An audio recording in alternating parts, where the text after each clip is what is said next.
Assalamualaikum warahmatullahi wabarakatuh. Shalom, Om Swastiastu, Namo Buddhaya, salam kebajikan, salam sejahtera untuk kita semua. Selamat siang, nama saya Denis Depari dengan nomor NIM 242190005. Pada kesempatan ini saya akan coba memaparkan mengenai PowerPoint dalam judul revisi Undang-Undang Komisi Pemberantasan Korupsi, yaitu Undang-Undang Nomor 30 Tahun 2002 menjadi Undang-Undang Nomor 19 Tahun 2019.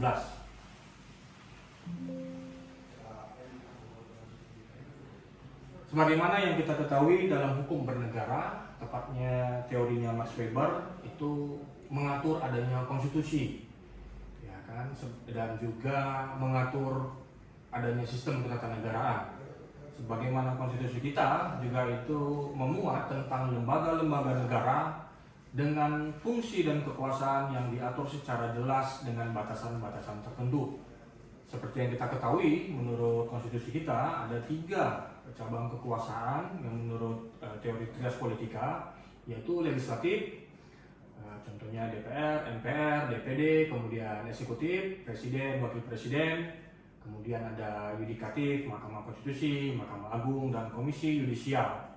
Serta yang keempat, di luar dari teori trias politika, itu ada Badan Pemeriksa Keuangan, dan satu lagi itu Komisi Pemilihan Umum, yang kedudukannya di dalam sistem ketatanegaraan adalah Lembaga Negara Bantu atau Komisi Negara Independen, State Auxiliary Agency atau Independent Regulatory Agency.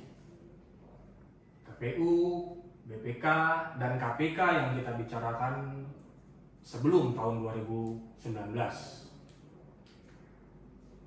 Nah, di dalam posisi tatanegaraan atau kedudukan ketatanegaraan lembaga KPK ada 2 pendapat besar.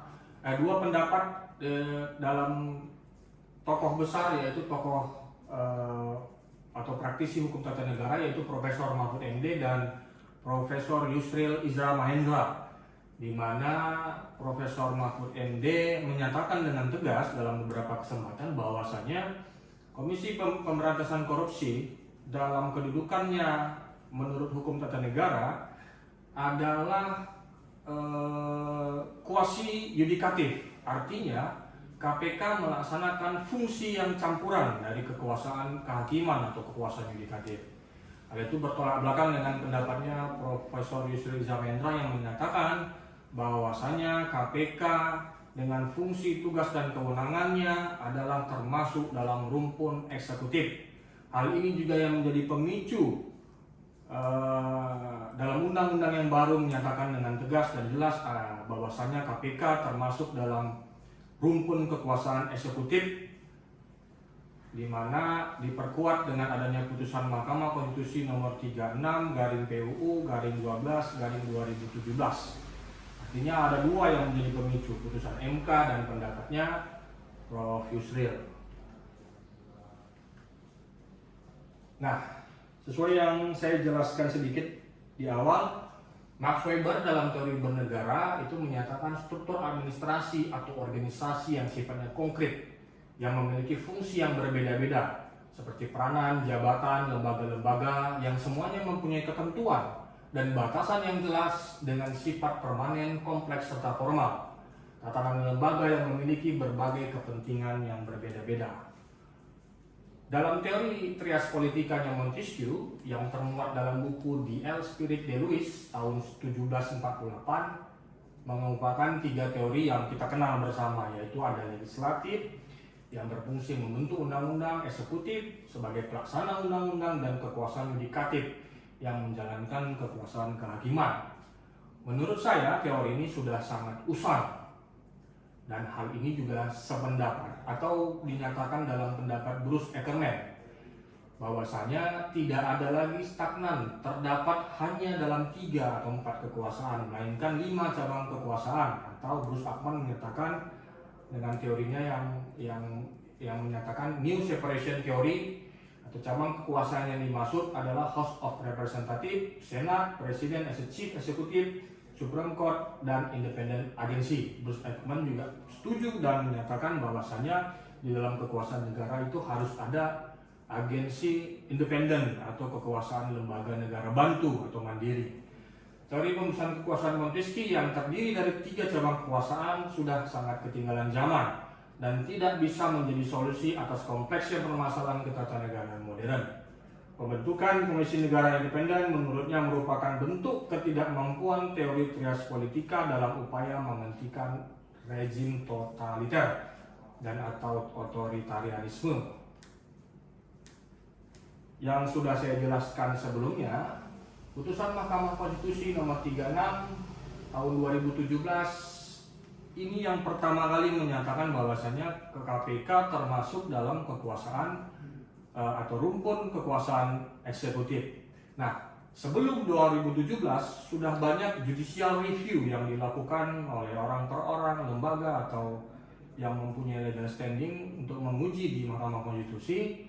Itu seluruh putusan sebelum 2017 menyatakan dengan tegas dan mengutip pasal 3 Undang-Undang nomor 2 tahun 2002 atau Undang-Undang KPK yang sebelumnya yang menyatakan dalam pasal 3 bahwa KPK harus bebas dari pengaruh kekuasaan manapun.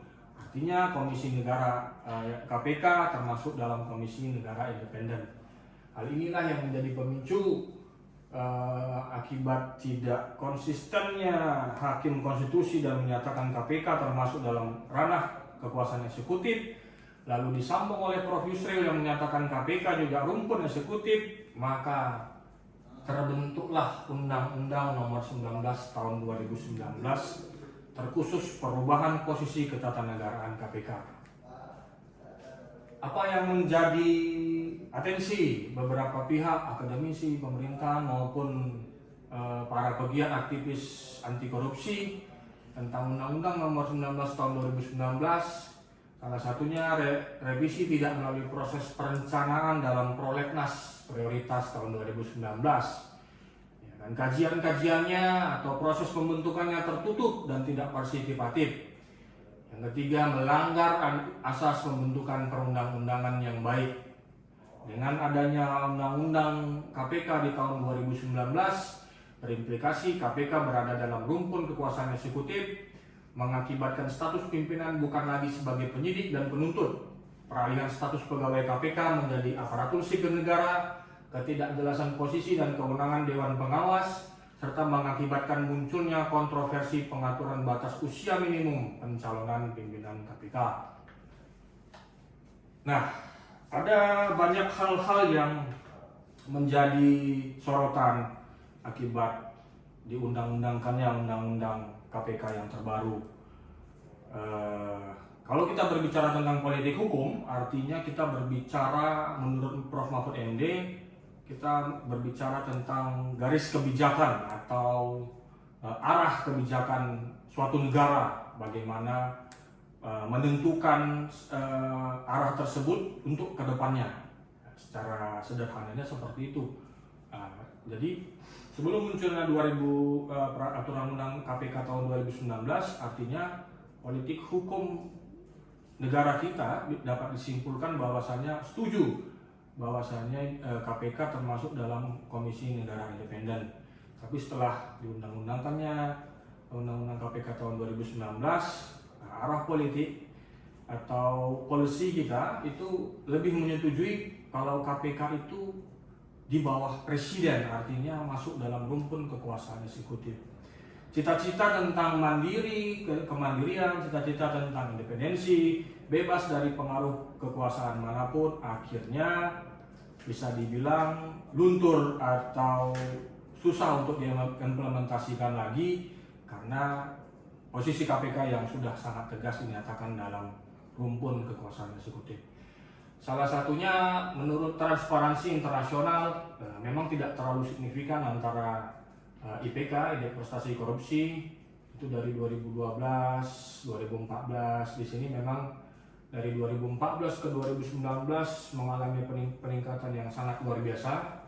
Kemudian dari 2019 ke 2020 menurun sedikit, ke 2021 kembali sesuai atau sama dengan 2019. Artinya memang kalau dihimpun secara global, indeks prestasi korupsi kita belum signifikan atau belum meraih meraih apa yang bisa dibanggakan, terkhusus tentang bagaimana peran masyarakat dan pemerintah untuk mengatasi korupsi itu sendiri. Nah, yang menarik adalah bagaimana pimpinan KPK yang memimpin lembaga anti rasuah atau lembaga pemberantasan korupsi menjadi tersangka pemerasan. Artinya di dalam bidang yang ia pimpin, ia ditersangkakan terhadap kasus atau tindakan yang ada hubungannya dengan korupsi. Artinya dari tahun 2019 sampai dengan sekarang perlu adanya revisi kembali, karena dari beberapa jurnal, ada beberapa kajian, baik itu di akademisi maupun tulisan-tulisan internasional, dengan posisi lembaga KPK atau lembaga negara bantu itu sudah seharusnya dan sewajibnya itu bebas dari pengaruh kekuasaan manapun. Artinya implikasi-implikasi yang bisa diminimalisir itu dapat terlaksana, dan komisi tersebut bisa dengan profesional, bebas dari pengaruh kekuasaan, tidak diintervensi, tidak dijadikan sebagai alat untuk bargaining politik. Artinya secara profesional dan diharapkan mampu berintegritas. Undang-undang KPK perlu atau wajib untuk diperhatikan kembali, atau bagaimana implementasinya bisa direvisi. Artinya KPK ini memainkan peranan yang sangat strategis dari pemberantasan korupsi. Oleh karena itu posisinya yang boleh kita bilang dilemahkan ya dengan adanya revisi undang-undang KPK yang menyatakan KPK bagian dari eksekutif di bawah presiden. Artinya dalam menjalankan fungsi, tugas dan kewenangannya rentan sekali untuk diintervensi, rentan sekali untuk dilakukan hal-hal yang di luar dari tupoksinya dalam menjalankan tugas secara profesional. Oleh karena itu, seperti yang kita ketahui, dari 3 pasangan capres di tahun 2024 itu 2 menyatakan akan merevisi undang-undang KPK. Artinya KPK harus diperkuat kembali. Ya, seperti yang kita ketahui, bagaimana posisinya tersebut tidak dapat dilaksanakan atau dapat kembali kepada apa yang sudah ditentukan dan dirumuskan di DPR RI.